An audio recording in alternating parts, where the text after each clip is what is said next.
Welcome back to another episode of the Westward podcast. I'm your host, Evan Conley, and so glad that you're here. Thank you for coming along on this ride with me. Let's head westward. So we are in episode number 4 of the Westward podcast, and I recorded this last weekend with a guest that I'm going to bring you next week, and I'm really excited, for you to hear her story. This week's episode is just going to be kind of some musings and some thoughts about the current weather that we're having, or that we did have last week, how it's kind of impacted me, how it might have impacted you. And then I'm going to wrap up the episode with a little bit of a Western history lesson, because again, I was a history teacher, love history. I kind of want to close out some of these episodes with a little bit of history lessons, and hopefully you stick around for that. If the history is not your thing, I feel you, I get you. Turn the episode off, move on with your life. I'm not going to fault you for that. So again, episode number 4, I'm having so much fun doing this, and it's definitely a learning curve. So stick with me, bear with me as we kind of get through, learning and figuring out how things work, and audio and all of that, right?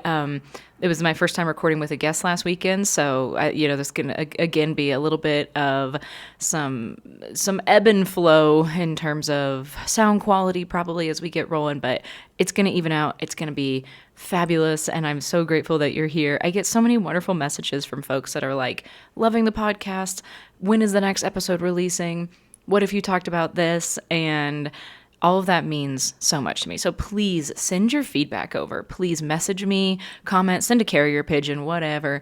I want to hear from you. So if you have advice or insight into how you think we could improve like the audio quality or something like that, or if you're like, I would love to hear you talk about this concept, I would love for you to interview this guest, whatever it might be, I want your feedback. It really does matter to me. Your opinion matters to me. My friend on the other side of this screen, this phone, it definitely matters. Please send it over.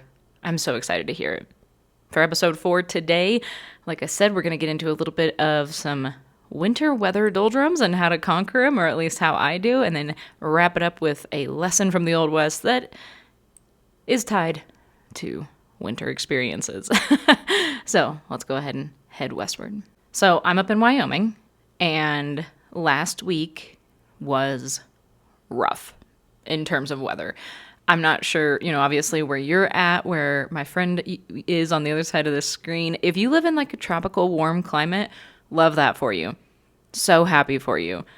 Maybe listen to this episode just to feel how the other half lives. But I am so happy that you don't have to experience this. I complain about winter every single year. I choose to live here. I love it here. I've lived in, Wyoming and Colorado mostly, but I've kind of dabbled in other states, but they've always been cold states in the winter. And I choose it. I love it. I'm going to complain when the temperatures get as bad as they were last week, but also the changing of seasons is just part of life. I think it's important for me personally, because if I don't have the cold, I can't appreciate the warmth, right? If I don't have the negative degree temperature, I'm not going to appreciate 75 because it's just going to be normal for me. So I do like the changing of the seasons. That's a literal point. It could also be applied metaphorically to life. You have to sometimes have the valleys to appreciate the view from the mountain, right?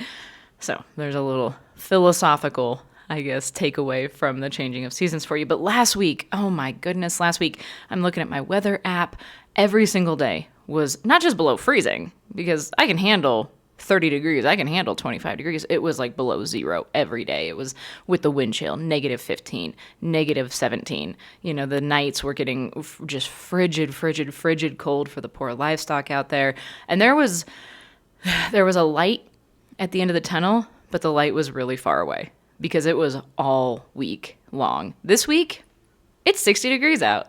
Okay, the wind's blowing. It's Wyoming, so we're going to allow it, right? That's just part of life in Wyoming. But it's 60 degrees. The sun came out. Oh my goodness, it was like, the warmth of the day just smiling down upon your shoulders. You could feel it on your shoulders. Magical. It was magical. But last week, it felt personal. It was that kind of cold where you walked outside and it felt personal. It felt like Mother Nature had a vendetta against you. Like Mother Nature had a problem with you.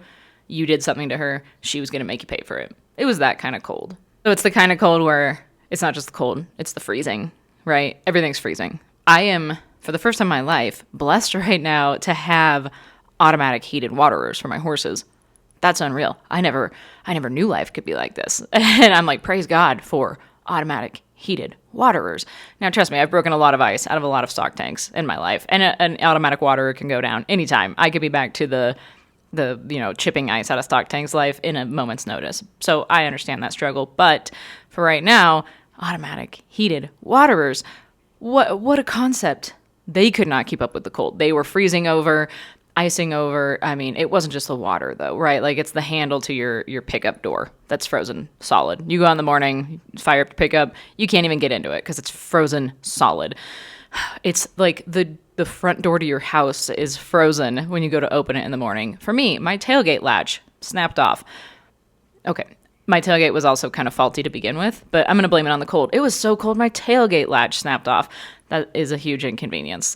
I understand, first world problem, but I hate messing with tailgates. Anyway, it's so cold. Everything's freezing. Water's freezing. Doors are freezing. The ice is just, the horses are walking on stilts because there's so much ice packed into their feet. Even doing all the tips and tricks of like Pam, Vaseline, all that in their hooves, doesn't matter. It's not going to keep up when it's that dang cold and there's 6 inches, 8 inches of snow on the ground, right? So all of that on top of your fingers. There aren't gloves that can keep your fingers that I found, warm when you're outside and that kind of cold for extended periods of time. If there are gloves that keep your fingers warm, please send them over because my fingers like to turn white and then I can't get them warmed up. I lose feeling in them. And when they get cold, they are cold. There's no getting them warmed up. And then I kind of lose dexterity. It's a whole thing. Anyway, it's just freezing and there's snow on the ground and it was kind of one of those weeks where you're going to have them in winter. I'm not complaining because you're going to have them, but it was so bad and it lasted for so many days that I definitely noticed an impact on my mental health. So I'm going to pause for a second because I want to explain something here. My channels, my content, this podcast, my social media, whatever it is, my whole goal with those is to create a spot where people feel accepted, welcome, heard. They can relate to the content. They can pull value from the content. They feel like this is their community. Like, oh, yeah, this lady gets it. She's got horses. She understands how crazy they can be. I understand the struggles that come with this lifestyle, the highs, the lows, the wins, the losses, whatever it might be. I just want my content to feel real and raw and authentic to you because it is. I'm never going to pretend to be something that I'm not. And if I'm struggling, I might share that with you a little bit because if it's relatable and it helps somebody and somebody can listen to that and go, oh, I'm not alone, that's awesome. Mission accomplished for me, right? I never want my page to be somewhere that you come to and you leave feeling worse about yourself because you feel like it's this carefully curated, perfect, picture perfect image of a life that can't really exist because life isn't picture perfect. It is very messy and it is very tough sometimes. And it's beautiful. It's also beautiful, right? But it's real and it's raw. And that's what I want to make sure my content always is. So when I talk about I had a rough week last week, I'm just being real with you. I'm just being relatable because I know some other people did too. I know a lot of people did. I got messages in my inbox of people that were like, I am struggling through this cold snap. I hear you. I feel you. I wanted to share with you. So was I, right? We're in this together. We're a community. We were meant to live in a village. Our village might be spread out across the country or the world, and we're all kind of meeting here in this one space virtually, but we're a village. I see you. You're seen. You're heard. You're not alone. So I just wanted to drop a quick note that I really want my content to feel real and authentic and genuine because it is. And so when I talk about these kind of things, it's just so that you don't feel alone. You're not alone. And if you're not going through it at the moment, you can totally move on and come back to it when you are and feel, oh, somebody else is getting this. Somebody else gets this. Somebody else is struggling with a horse that's colicking. Somebody else is struggling with a horse that, is hurt all the time. Somebody else is struggling with starting over in a new sport or discipline or lifestyle. Oh, somebody else is speaking about this thing that is going on in my life right now. That's what I want for my content. And I hope that's what you get from it. So again, just a quick sidebar as I kind of get into talking about the winter doldrums and the struggles that come with them. So I've kind of set the stage, right? Hopefully you're picturing there's 8 inches of snow on the ground. It's Wyoming. It's, February in Wyoming. The skies are very gray. We haven't seen the sun for days. To top it all off, the cold is bitter. I mean, bitter, like I said, it feels personal how cold it was last week. And it's just one of those weeks where you're just a little burned out on winter. You're ready for some sun. You're ready to be able to go ride consistently. You're ready to see the green grass poking up, through the dirt. You're just ready for that renewal and beauty that spring brings. And it's not like it's December where it's so far away you can't even picture it. It's like right around the corner. Like March is right around the corner. You can feel it coming on. Spring's coming at you like a freight train. But it's just another one of those weeks, another one of those cold snaps where you're like, oh my gosh, the light is at the end of the tunnel, but this tunnel feels so long. And I don't think it's just us. I think the animals feel it too. I mean, even my good saddle horse was like, he was off all last week. I had to ride him for kind of this little project we were working on. Let me rephrase that. I got to ride him for this little project we were working on, and it was -15 that day, I think. And he just wasn't having it. And this is my good broke horse, right? This is my 12-year-old, very solid horse, Wilson. He was not having it. I've never seen him behave that way. And it's like, okay, yeah, this guy's having an off day too, Like, even the animals are feeling this pent-up, cooped-up cabin fever, cold, need the sun, we need the vitamin D. Even the horses were feeling it. I saw it, very much firsthand. And I'm very fortunate in that a lot of my my work, I can stay inside and stay warm while I'm doing the bulk of my work. Of course, I have animals, so I need to be outside taking care of animals. But for like my 9 to 5, I can be inside in the warmth. There's a lot of people that can't, right? Like if you're ranching full time, you're out in the cold. No excuses. You got to be out there. You're working at the feed yard. You're whatever job you have that keeps you outside all day. God bless you, because that's tough when it's that cold. That's hard. There's a lot of people that they're like, I don't have a choice. I'm out here in it. So I digress from that. But when it's that cold and it's kind of restricting you from your normal activities, maybe you're not riding as much, you're not getting outside as much, you're not, again, sometimes you have to be outside. We have to be outside taking care of the livestock. We don't have a choice. But maybe you're not seeing as many people as you normally would. That face-to-face contact is lacking a little bit. That can impact you. 100% that can impact you. And I think it impacts a lot of us. And maybe we don't talk about it, especially in the agricultural industry, the horse industry, the livestock ranching. Maybe we don't talk about it as much, but it's there. It's impacting people. You can see it written all over their face. I genuinely think you can, especially if you have that empath side, right? So it was definitely impacting me because it was like, okay, I started to feel a little isolated. I wasn't seeing my friends as much. The roads were terrible, so it's not like I could drive to my fiance or he could drive to me as easily as we normally do. We're only 30 minutes away from each other, but the roads were so bad that there were, days where it was like, we can't, why risk it, right? So it was kind of isolating for a lot of people. It was getting a little lonely, and that cabin fever was coming on. So the weather's definitely impacting my mood at this point, in terms of last week with the cold, the snow, the wind, the icy roads, the kind of stuck indoors. I wasn't getting to the gym. I wasn't getting to see my friends. I wasn't really getting to see my fiance there for a few days in a row, which was really hard. And it's that isolation piece kind of creeping in a little bit and just fighting back against that. So I guess in a sense, you have to figure out what are your weapons of choice when you start to feel that, especially in winter with and I knew 100% what this was attributed to. I knew it was the cold. I knew it was the snow. I knew it was the fact that it's February in Wyoming. It was the end of February in Wyoming, and that it was only going to last a few days, right? It's like, I know these feelings of like cabin fever and going stir crazy are only going to last a couple days because it's going to be 60 degrees in 4 days.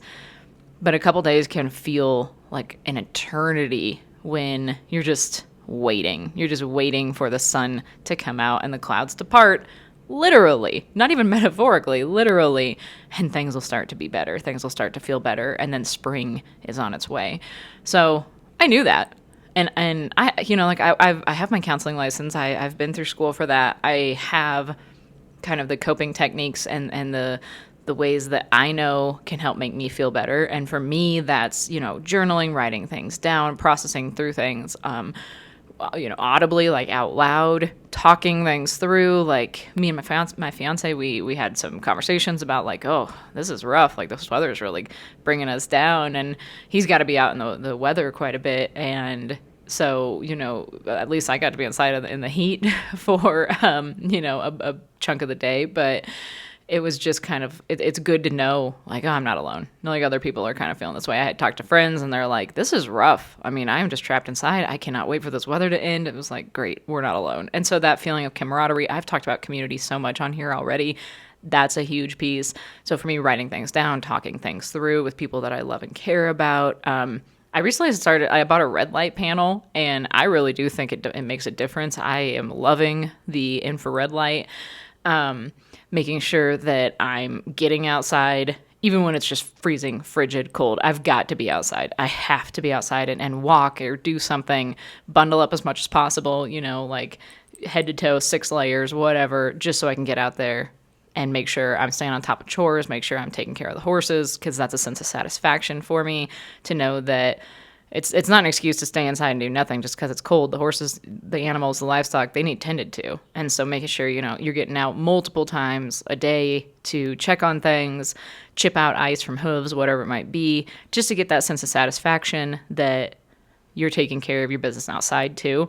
That's really important to me. And something that I've heard quite a bit is that you kind of have to have a mission or a purpose every day. And I'm not even talking like, what's the meaning of life kind of purpose. I'm saying like a mission or a purpose every day. Boil it down to a small scale and figure out what your purpose is for that day, that your mission is for that day, to kind of help you through these dark winter months or these rough weeks or these rough patches or whatever it is when you're fighting against the doldrums of either the season of your life or the actual literal season of weather that we're in. And so it was like, okay, I had to put my head down and be like, my purpose for today is these 5 tasks, I have to get these done. I'll have that sense of satisfaction, that I just talked about. I have this mission, and set that mission for the day every morning or the day before or whatever it is, if that's beneficial to you to feel like you've accomplished something, even if that mission for you is, I am going to make sure that I, take a shower, brush my teeth, and accomplish 1 task or whatever it is. Because if you are in such a deep, dark state that's the biggest win you can accomplish, then that's a huge win. That's a huge win. But just having little missions every day, little purposes every day to kind of give you that sense of satisfaction, I think are really important, especially for me. And again, I'm speaking anecdotally. I'm speaking from my own experience here, especially for me to get through those dark days of winter. So having little missions that I could check off. And I think it's also very important for me personally to make sure I'm mentally prepared, especially in winter, that those days are going to come. Those weeks are going to come. There are going to be weeks where it is so cold. It is frigid, stinking cold, the kind of cold that makes you just want to curl up under a blanket and not move. They're coming, right? They're going to be here. We can't escape them. So how are we going to prepare for them? And how are we going to cope with them? And again, I'm talking literally, how are we going to prepare for them? Like, I started to think, because we knew that cold was on the horizon, I was like, okay, I need to have blankets ready just in case.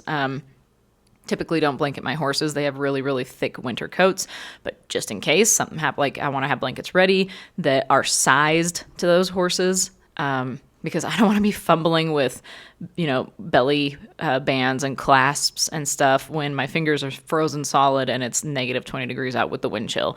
So having blankets on hand that have already been fitted to the horses, I think is an important thing for me to feel like I'm prepared. Having backup alternatives to water sources just in case like the tanks did go down. Where am I going to get water? Like, how am I going to keep it, uniced and de-iced, whatever? How am I going to keep ice out of it? Do I need to be feeding extra hay? I like to feed extra hay when it's cold because that's a good way to keep your horses warm. So, food is fuel. So, all right, I'm going to make sure I'm going to be forking extra hay. Maybe they're getting extra alfalfa or whatever it is. Where am I going to? I like to keep emergency supplies on hand because if the roads are so bad that they're shutting down the interstates like they were last week and something happens that it's not necessarily I need to get a horse to a vet, but it's something I can handle at home, I want those emergency supplies on hand and somewhere very easily accessible. So for me, I like to keep them in my trailer because my trailer sits pretty close to my horse pens. Maybe it's having some extra, if you water out of buckets, maybe you have some empty buckets right next to your pen for in case that the buckets that you're watering out of are frozen so solid, you can't even chip the ice out of them. You just swap them out, dump the ice out of that one, or let the ice, sit and melt, whatever. You have a fresh, clean bucket ready to go. Just being prepared and knowing those days are coming. The doldrums of winter are coming. The cold is coming. Winter is coming. All right, that's cliche. But, those days are coming. Be prepared. Literally be prepared. If you have livestock, how can you work ahead to make sure that you can, stay a step ahead of the weather? And then also kind of prepare yourself for it. Okay, I know when it's that cold, I need to stock up on my groceries because the roads are bad and I live, X miles away from town. So I need to make sure I have everything in the house that's going to comfortably get me through this. I'm not saying make a run on the grocery stores every time it gets cold, but just being prepared, thinking ahead. Or if you're like, I know I really struggle when these days get dark and there is no sun, and maybe that red light is very beneficial to you. It just makes you feel better. Okay, now you know if it works for you, you have something on hand, you have your little red light panel or red light bulb or whatever it is to make you feel a little bit better when the sun hasn't come out for days at a time. And then just mentally preparing yourself, reminding yourself seasons change, weather changes, there are ups and there are downs, there are valleys and there are mountains, and everything is temporary, right? So again, it was really important for me to keep reminding myself, okay, we're in this for a week. And then quite literally, the sun will come out tomorrow or, the next day or whatever it is. And again, it might, the time might have felt like it crawled by, but I knew that there were brighter days on the horizon, and I was mentally preparing myself and just telling myself, reassuring myself that this is temporary, this is not a forever thing. So again, I think it's important once you know maybe that's how you react during the winter, that's how you react when it's so cold out or things are rough or whatever it might be, prepare yourself. Literally prepare yourself, mentally prepare yourself, because then you're giving yourself more of a fighting chance to not fall into that trap of feeling like brighter days are not coming, because they are, right? And so this week, oh my goodness, and I was watching the weather, right, all last week, and that little sun icon that just, there's no clouds, just little sun icon, it was like this beacon of hope, and I was like, praise God, the sun is on its way. And this week, I'm sitting here, the birds are just singing outside the window. I don't know if you can hear them, but the birds are just chirping. The sun came out, it's shining, it's 60 degrees. Again, wind's blowing, it's Wyoming, so that's just part of life in Wyoming. But it's like all of a sudden, the first day that the clouds parted and the sun came out and just shined down on the snow and the ice, and it kind of started to melt things. It felt very much like a metaphor for life, because it was this cold, gray, dark, frozen land, and we were all just kind of trudging through it, getting by, doing our very best, breaking ice on stock tanks. Even the horses had their heads down, tails turned toward the cold, and then the sun came out. And it was like everything just kind of perked up a little bit, right? Because we're living beings and we need the sun to survive, just like a flower. So it's like we all just kind of opened our petals and things got better. So that first morning when the sun was like streaming through the windows in the morning, I'm drinking coffee, the sun's like shining through the windows. It felt like a personal gift. It was like God was like, here you guys go. Here's the sun. I know you've been waiting on it. And it was beautiful.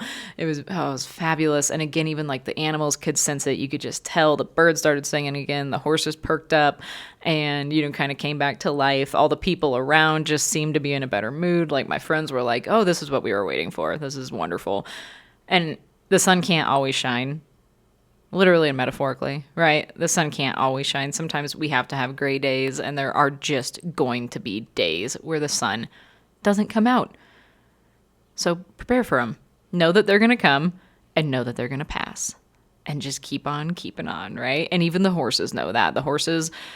My horses don't even use their barn, right? They have a wonderful enclosed barn they can go into. They don't even go into it. They stand outside. They get coated in ice and snow from head to tail, and they just look pitiful. But they turn their tails, to the wind, and they just kind of hunker up, and they ball up, for warmth, and they just stand there, and they weather the storm. And then as the sun comes out, they kind of shake it off a little bit. They roll, maybe, and they go back to life because they know the storm's going to come and the storm is going to pass. And so that is something that is important for me to remember. The storm is going to come and the storm is going to pass and the sun is coming out again. And so literally the sun came out this week, changed my whole perspective again. And it was like, we're back to normal. And I think it's always a good reminder that I hope that this is reassuring and not that this doesn't make you sad. I think it's a good reminder that you do not have unique experiences. Everything you are feeling, going through, coping with, struggling with, succeeding at, there is a litany of people that came before you that have had the same, felt the same, done the same. That should be reassuring. You're never alone. There are millions of people that have come and gone, billions of people that have come and gone throughout human history that have felt the way that you're feeling, that have gone through the dark days of winter and felt exactly how I felt last week, that have rejoiced at the sight of the sun, that have stood out, in the sunshine and tilted their head back and let it just shine on their face after a week of terrifyingly cold weather. We're never alone. Because there's always somebody either A, going through it right now, which is why I'm talking about this, just in case you were in this position too last week, or B, somebody that came before you that's gone through it too. So just know you're not alone, right? We've all been through it, especially when it comes to winter and the changing of seasons. So whether this applies to the actual changing of seasons for you, in terms of winter is rough sometimes, especially kind of toward the end of it, the doldrums of winter, or the metaphorical changes, the seasonal changes in your life, whether that's loss or renewal or the addition of a family member or moving or whatever it might be, the storms are coming and the storms are passing and the sun is always going to end up coming out. And so on that note of you're never alone, because somebody has definitely experienced this before or is experiencing it right now in the moment, same time as you, these struggles kind of connect us to the past and to our ancestors. And again, I was a history teacher. I love history, and I love how humanity is just this beautiful tapestry woven together of all of our human experiences, right? So like the struggles of coping with winter in Wyoming kind of connect me to the past a little bit, because I could sit here and bet all of my life savings right now that most people that live in Wyoming or have ever lived in Wyoming or, built Wyoming, whatever it is, have felt that way in winter, right? So the little history lesson I kind of wanted to leave you with is related to getting through winter and coping through winter and coming out the other side and realizing that sometimes changes need to be made or you need to be better prepared, right? And I'm talking about 1886, the event it has a few names, called the Great Cattle Extinction, the Great Die Up, or the Great Die Off. And it was a horrific winter in 1886 across Wyoming, Colorado, Montana, all the way down to the Texas Panhandle, where we lost, some historians put it at 75% of the cattle population in those states. And we start with a drought, like a 10-year drought leading up to the winter of 1886 that just, it had the plains turned to dust, cattle and sheep had grazed down everything to the nub. Everything was already in really poor condition by the time the winter started because the drought had been so severe. So we have this period of, again, seasonal changes, drought, struggle, tough times, 10 years worth of it, which is a lot. That's really, really hard, leading into another change. But this time it was going to be blizzard conditions. So we go into the winter of 1886. It's like November. We're coming off a 10-year-long drought. Cattle are already starving, emaciated, in very poor condition, and the snow starts to fall. And I can only imagine that the snow felt like a blessing, right? At first, all these ranchers and cattlemen thinking, oh my gosh, praise God, finally moisture. But it just kept coming. And it just kept coming, and it just kept coming. And finally, there was 2-3 feet of snow on the ground, and it just kept falling. And we have cattle that are starving before this because the grasslands had been just depleted, who now they have access to nothing because there's 3 feet of snow on the ground. They can't, scavenge for grass at all. And at this time in Western history, ranchers weren't really like stockpiling hay like we do today. It's not like they were cutting hay and putting it, into bunks for wintertime.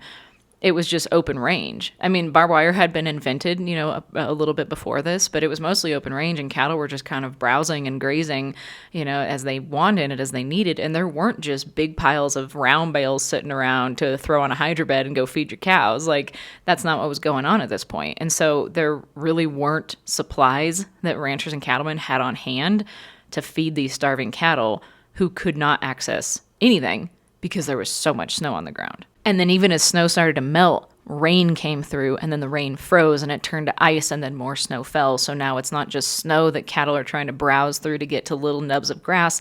They're getting down to the bottom of the snow and they're finding ice. So there's just no hope, honestly, because all these ranchers are just watching in despair as their cattle die because they didn't have the hay on hand. It just wasn't the practice at the time to feed these cattle. And a lot of these big ranchers didn't even live around the area. A lot of them lived even overseas, right? Or in on the East Coast and couldn't even get to their cattle to help them out. The cowboys couldn't really do anything if there isn't hay to feed things. What are you going to do? And then, of course, there were drift fences down in the Texas Panhandle to stop northern cattle from drifting down south into the Texas grasslands and, depleting their grasslands. And cattle just kind of piled up on those drift fences and had nowhere else to go and perished. And it was just a horrifying series of events. And it's called the Great Cattle Extinction for a reason. You'll see numbers anywhere from 300,000 to 600,000 worth of, head of cattle that died just in Montana alone. And I don't think the numbers ever really got cleared up, but I know that they sent off, numbers of 400,000 cattle that died on the drift fences down toward the Texas Panhandle. And this is just a combination of so many terrible factors that nobody could control. It's not like this was anybody's fault, right? I mean, we had drought, and then we had blizzards, and then we had freezing rain, and then we had ice, and we had the way ranching practices were back then. Like I said, it's not like everybody had their piece of land that their cattle stayed on. I mean, they were just kind of open range. They just roamed, and they weren't used to cutting hay to feed cattle during this time. So it was just the perfect storm of events. And it, unfortunately, tragically, so many cattle died, and sheep, of course, during this time period, that afterward, the spring came, just like I talked about, the sun comes out. Only this time the sun kind of shone down and revealed the mass catastrophic effect of the winter and the blizzard that had happened, and everything had to change for ranching. So we're going to see huge changes in ranching after, the great die-off of cattle of 1886, where ranchers realized, okay, one, we got to start implementing some farming practices so that we can be laying down hay to have hay on hand for if this ever happens again. Two, okay, we can't have cattle just free ranging as much because they're drifting down, into other parts of the country, and you can't make it any further, or they're so far out of our territory, we can't even take care of them anymore. So they started fencing off their actual ranches and creating like actual boundary lines on ranches where their cattle were going to stay. And they started reducing their herd sizes. I mean, one, they didn't have a choice. So many of the herds, the great herds that, roam the West, died off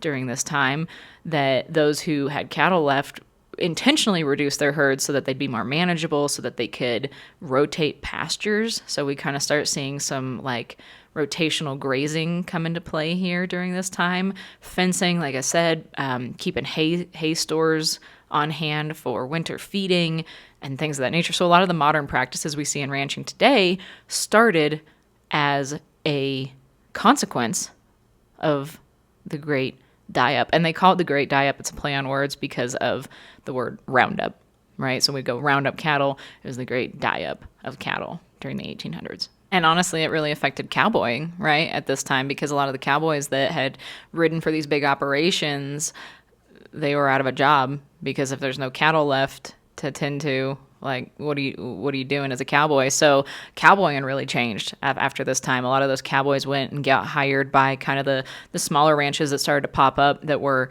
very intentionally fenced ranches. And so cowboy practices changed, where now it wasn't so much that you were riding open range, but maybe you were riding fence, maybe you were fixing fence, you were, working on more ranch practices to help maintain the structural integrity of the ranch, more maintenance things, and not just from the back of a horse. So all these cowboying practices changed too at this time.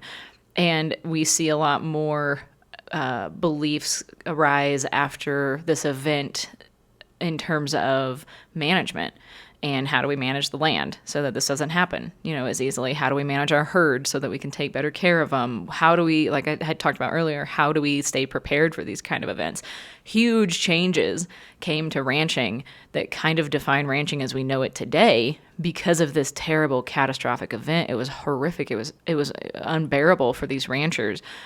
And it kind of shaped the practices that we know today in modern ranching. So I wanted to share this little history lesson with you, one, because I just like history and I think it's interesting. It's a very sad story, but I think it's very interesting. And two, I think it does connect to what I talked about a little bit, that even the most resilient of cultures, even our ancestors, even the people that came before us, they are going to experience very, very tough seasonal changes. Literally sometimes. Like, there are how many stories of the horrific blizzards. The blizzard of 49 was terrible, that wiped out people or livestock or wildlife populations or whatever it is. Or just thinking about the people that came before us struggling without modern day heaters and modern day, things that make our lives so much easier, modern day conveniences, struggling through these same feelings of battling the winter blues, the winter doldrums, or just the seasonal changes that life brings. So you are not alone. I kind of went through this a little bit last week when it was so cold. Everything was shut down. I just felt a little trapped and very isolated, but I knew the sun was coming out again, because it is always going to come out again, right? And it will for you too. Whether you're going through the winter doldrums and just kind of battling the winter blues a little bit, whether you have other seasonal changes in your life that aren't related to weather at all, but are more metaphorical seasonal changes, or whether things are going along just fine for you, but maybe you kind of see the storm on the horizon, or you just came out of the storm, whatever it is, storms are going to come, storms are going to pass, and the sun is going to come out. So there's a little personal story, my anecdote of dealing with the winter blues, and then a little history lesson for you about a serious winter event that changed not just the physical landscape, but the metaphorical landscape of ranching forever. And I hope that you can take something away from this episode, or that you enjoyed it, or that you learned something. And again, I really appreciate your feedback. Please shoot me messages about anything that you want to hear about, guests that you really want me to interview, anything of that nature. I'm so grateful you're here. Thank you so much for taking this ride with me and, joining me. Make sure you check your cinch. Make sure you check on your friends. God is good. I'm glad you're here. Thank you for heading westward with me.